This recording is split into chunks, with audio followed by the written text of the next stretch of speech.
Good morning all of you. How are you all?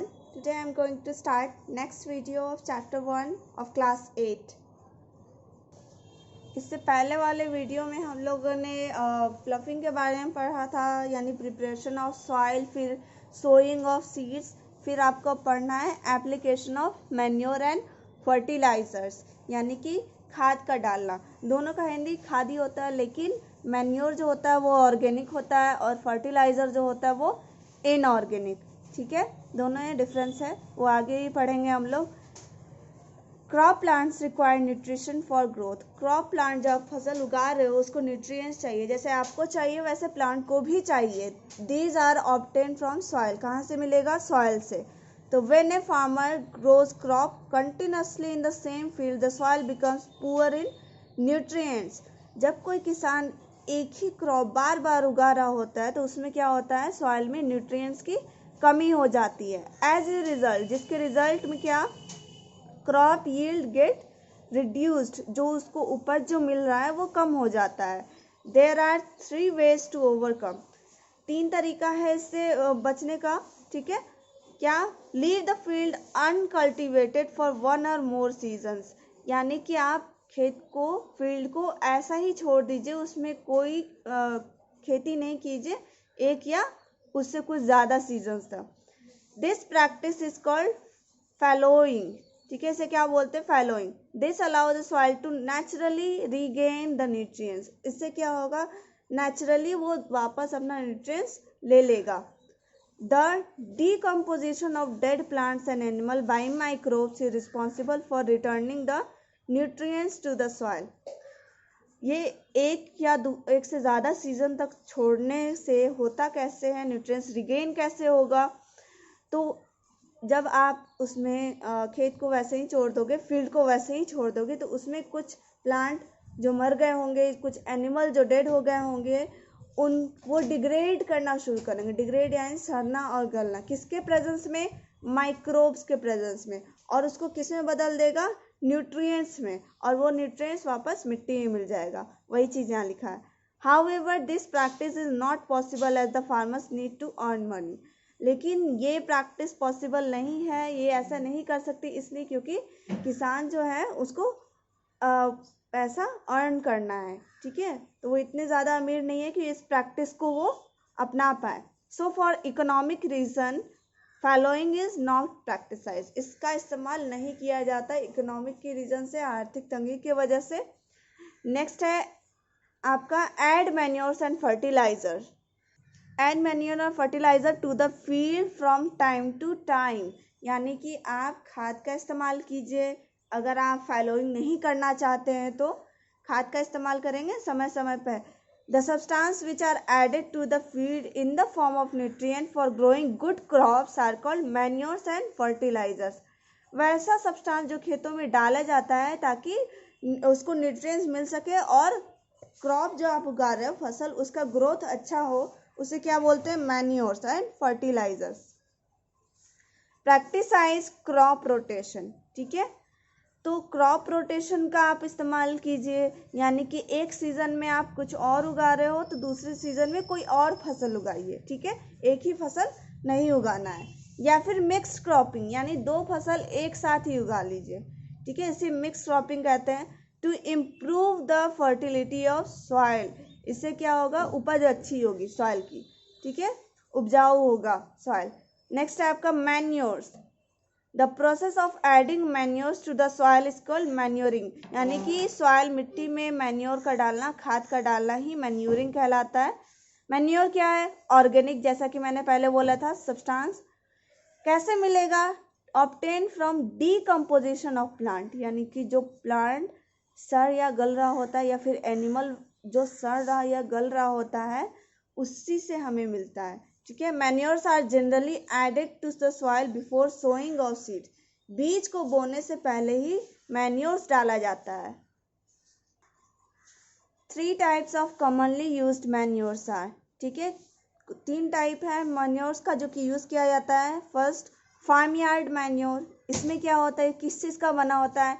It consist of animal dung, straw, leaves, urine and other farm yard waste, जो farm में जो waste होता है, जो किसान कुछ एनिमल भी पाल रहे होते हैं उनका डंग, स्ट्रॉज यानी प्लांट का जो बचा कुचा पार्ट होता है, सूख गया होता है वो, पत्ता, यूरिन एनिमल का ये, and other farm yard waste, जो भी चीज़ है जो वेस्ट के तौर पे है, प्लांट या एनिमल प्रोडक्ट है बचा हुआ है, उसका इस्तेमाल करके मैन्योर बनाया जाता है, उसको फार्म यार्ड मैन्योर बोलते हैं।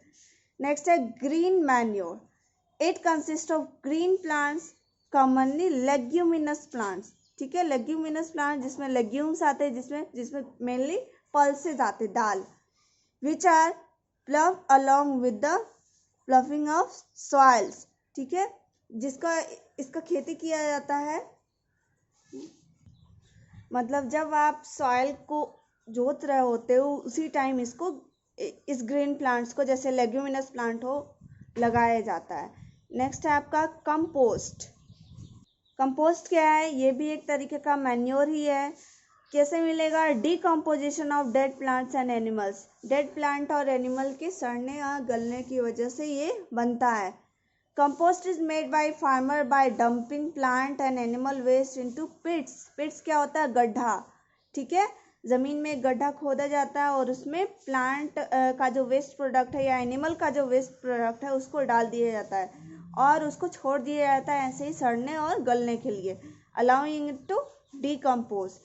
Bacteria and fungi present in the soil bring out decomposition. और वो सड़ेगा गलेगा कैसे? तो बैक्टीरिया और फंगी के प्रेजेंस की वजह से, ठीक है, जो सॉइल में है, ठीक है। तो ये हो गया 3 टाइप। नेक्स्ट क्या है आपका? Mixed cropping. It is a farming system where 2 और more crops are raised in the same area, यानी कि 2 या 2 से ज़्यादा फसल को एक ही जगह पे उगाया जाता है एट द सेम टाइम, यानी उसी समय में, एक ही समय में। नेक्स्ट है fallowing, the practice of leaving the field uncultivated. ये हमने पहले ही पढ़ा था कि कुछ एक सीज़न या एक से ज़्यादा सीज़न के लिए खेत को ऐसे ही छोड़ दिया जाता है, कोई खेती नहीं किया जाता है ताकि अपना न्यूट्रिएंट्स रीगेन कर ले। नेक्स्ट है आपका एक एक्टिविटी है, एक्सपेरिमेंट है। आपको क्या करना है? कंपोस्ट बनाना है, ठीक है। तो कंपोस्ट बनाने के लिए पहले एक गड्ढा खोदेंगे, कहीं भी कॉर्नर ऑफ फील्ड, कोई सा ही फील्ड या फिर कहीं आपका गार्डन एरिया हो या फिर स्कूल में जो एरिया हो, ओपन एरिया, ठीक है। तो 1 मीटर, 1 मीटर चौड़ा, 1 मीटर लंबा और 1 मीटर गहरा होना चाहिए वो गड्ढा। सेकेंड में क्या करना है? स्प्रेड ड्राई लीव्स, फिर उसमें कुछ सूखा पत्ता डाल दीजिए या फिर किचन और कैंटीन का जो वेस्ट है, जो बचा कुचा खाना है जो ख़राब हो गया, वो डाल दीजिए बॉटम में सबसे नीचे। फिर क्या? पानी कुछ स्प्रे कर दीजिए। देन स्प्रेड एनिमल डंग, फिर एनिमल का डंग डाल दीजिए। Dry leaves, again dry leaves. Fruit peels, fruit का छिलका है वो डाल दीजिए या सब्जी का छिलका वो डाल दीजिए। अब यही प्रोसेस आप कंटिन्यू कीजिए जब तक कि वो गड्ढा भर नहीं जाए।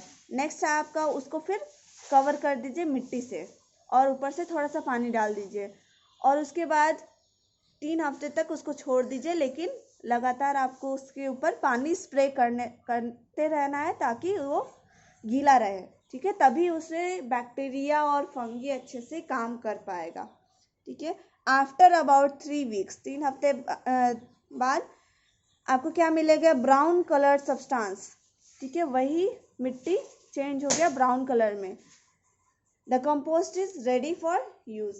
आप उसका इस्तेमाल कर सकते हो, खेत में डाल सकते हो। इससे क्या होगा? न्यूट्रिएंट्स मिलेगा अच्छे से क्रॉप को और वो अच्छे से ग्रो करेगा। एडवांटेज ऑफ यूजिंग मैन्योर्स, क्या फ़ायदा है? It improve soil texture, soil की गुणवत्ता बढ़ाता है ये। It enhance the capacity of soil to hold water, पानी होल्ड करने की क्षमता को बढ़ाता है, कितना पानी वो रख सकता है। It makes soil porous, porous यानी छिद्रदार, यानी ज़्यादा होल्स होंगे ताकि प्लांट अच्छे से ब्रीद कर पाए, सांस ले पाए प्लांट का रूट। एक्सचेंज ऑफ गैसेस, ठीक है, दस बिकम्स ईजियर। इससे क्या होगा? गैस का एक्सचेंज आसानी से हो जाएगा। गैस का एक्सचेंज ही तो रेस्पायरेशन है, ब्रीदिंग है, ठीक है। It increases the number of soil friendly soil microbes. ये क्या कहता है कि ये मैन्योर आपका सॉइल फ्रेंडली सॉइल माइक्रोब्स को इंक्रीज कराता है, यानी कि बैक्टीरिया और फंगी को ये इंक्रीज कराता है ताकि आपका प्रोडक्शन अच्छे से हो। नेक्स्ट है आपका फर्टिलाइजर्स। ठीक है, इसलिए मैंने बोला था मैन्योर और फर्टिलाइज़र अलग अलग है। वो ऑर्गेनिक है यानी कि वो प्लांट या एनिमल प्रोडक्ट से मिलके बना हुआ है कि डिकम्पोजिशन से, और ये क्या है, केमिकल वाला है। Fertilisers are chemical substances which are rich in particular nutrients. ये सिर्फ एक ही टाइप के न्यूट्रिएंट, एक या दो टाइप के न्यूट्रिएंट्स में ज़्यादा पाया जाएगा इसमें।